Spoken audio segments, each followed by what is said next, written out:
शुक्र जब उच्च का हो, बुध नीच का हो और अस्त हो, मंगल राहु के साथ हो और चंद्रमा शनि के साथ हो, शुक्र अतिचारी हो रहा हो, इस प्रकार से जब ग्रहों के योग निर्मित हो रहे हैं, उसी समय देवगुरु बृहस्पति ने यह निर्णय लिया कि आने वाले 6 अप्रैल को वह अपनी नीच राशि मकर राशि से बाहर आएंगे और कुंभ राशि में प्रवेश करेंगे। तो उनके इस निर्णय का क्या प्रभाव होगा हम सब के ऊपर, देश, दुनिया, मौसम और कृषि के ऊपर, इसको तो जानेंगे ही, साथ में यह भी जानेंगे कि कौन से हैं वह 6 राशि वाले व्यक्ति जिनके लिए कि बड़े लाभ की स्थिति वो तैयार करने वाले हैं।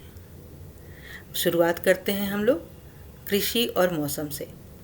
नेचुरल कैलामिटीज़ के लिए एक मजबूत स्थिति तैयार हो रही है। अभी आने वाले समय में अप्रैल का यह हफ्ता तो रहेगा ही, साथ में मई का अंतिम सप्ताह, जुलाई और अक्टूबर के 15 अक्टूबर से 25 अक्टूबर के जो बीच की स्थिति है वह प्राकृतिक आपदा के लिए अनुकूल भूमि तैयार करने वाली होगी। कृषक भाइयों के लिए फसल को लेकर अनुकूल संकेत नहीं है।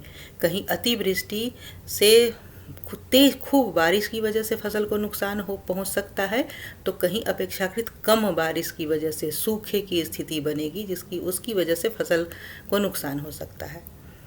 कुछ हिस्से जल संकट से ग्रसित होंगे, भूजल स्तर में गिरावट आएगी। देश का उत्तर पूर्व हिस्सा और देश का उत्तरी हिस्सा इससे ज़्यादा प्रभावित होता हुआ दिख रहा है। इससे निजात पाने हेतु कृषि वैज्ञानिक अगर ज्योतिष के साथ मिलकर ज्योतिषीय आकलन को साथ मिलाकर काम करें तो समय रहते सब्स्टिट्यूट फसल दिया जा सकता है। कृषक भाइयों को उनके बारे में जानकारी दी जा सकती है। उनको बताया जा सकता है कि इस वर्ष आपके हिस्से में बारिश जो है अपेक्षाकृत कम होने वाली है, तो आप उस तरह के फसल उगाएं जिसमें कि पानी कम दिया जाता हो। और जहाँ पे बहुत अधिक बारिश की संभावना दिख रही है, वहाँ के कृषक भाइयों को यह बताया जा सकता है कि आप यहाँ पर इस तरह के ये वाले फसल उगाएं जिसमें कि ज़्यादा पानी की ज़रूरत होती है।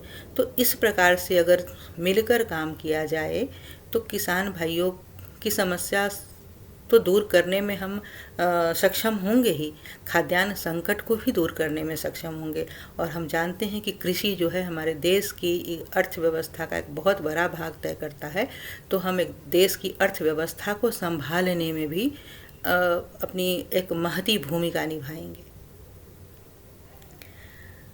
राजनीति को देखा जाए तो राजनीतिक हलचल बहुत तेज होने वाली है। कुछ पुराने गठबंधन टूटेंगे और नए गठबंधन तैयार होंगे। और यह जो नया गठबंधन तैयार होगा, यह जो नया समीकरण गढ़ा जाएगा, इसको संभालने हेतु, इसको मजबूत करने हेतु जो प्रयास किए जाएंगे वह प्रयास उग्रतापूर्ण होगा।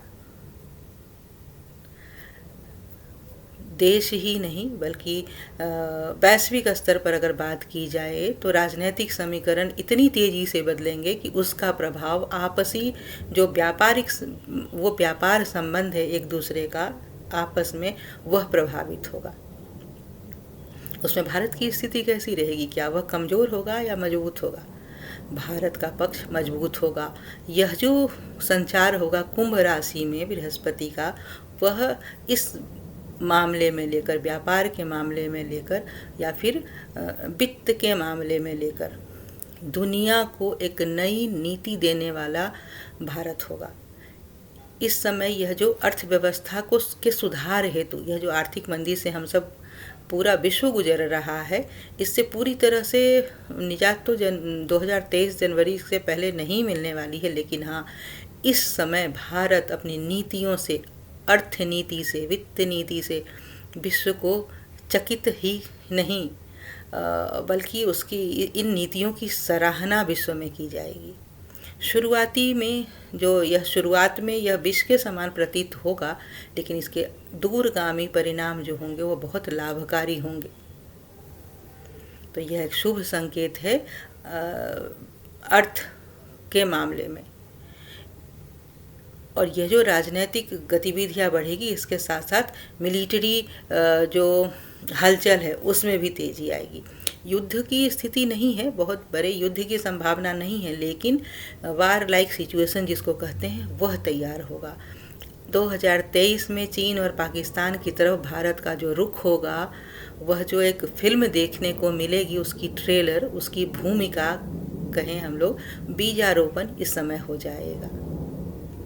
तो यह जो समय है, कहें कि वैश्विक पटल पर भारत को पुनर्स्थापित करने वाला यह साबित होगा।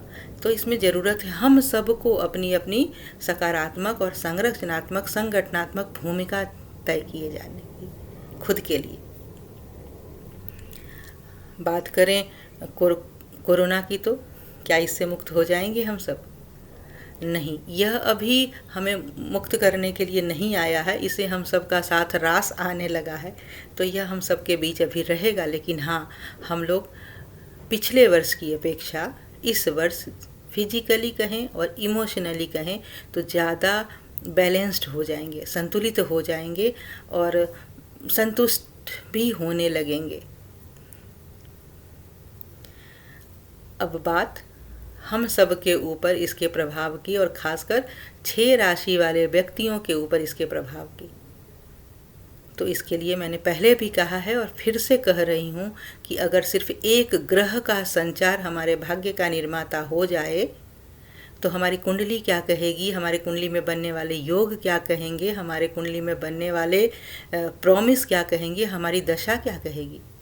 21वीं सदी है, इतना सोचना तो बनता है ना कि अगर इस तरह से हमें भ्रमित किया जा रहा है, इस तरह से हमें ठगा जा रहा है, तो उसकी पहचान तो हमें होनी ही चाहिए ना।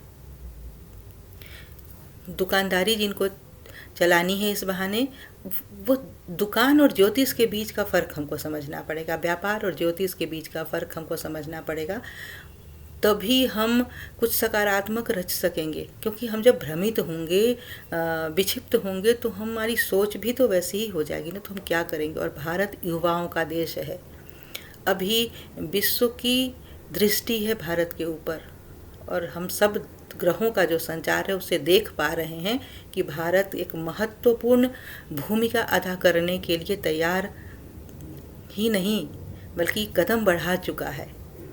और यह उसमें अब तेजी आएगी बृहस्पति के कुंभ राशि में संचार से।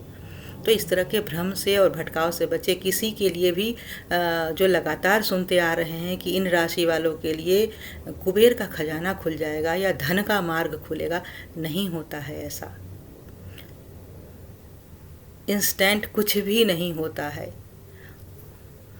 प्रयास चाहिए, सकारात्मक प्रयास चाहिए। और ईश्वर ने हम सबको अद्भुत और अद्वितीय बनाया है, और हम सब सकारात्मक ऊर्जा से लबालब भरे हुए हैं। तो अपनी उस सकारात्मकता को हमें पहचानने, उसकी पहचान करनी होगी, और इस तरह के विचारों से बाहर आना पड़ेगा। तभी हम कुछ सार्थक रच पाएंगे, देश के लिए कुछ कर पाएंगे। नमस्कार।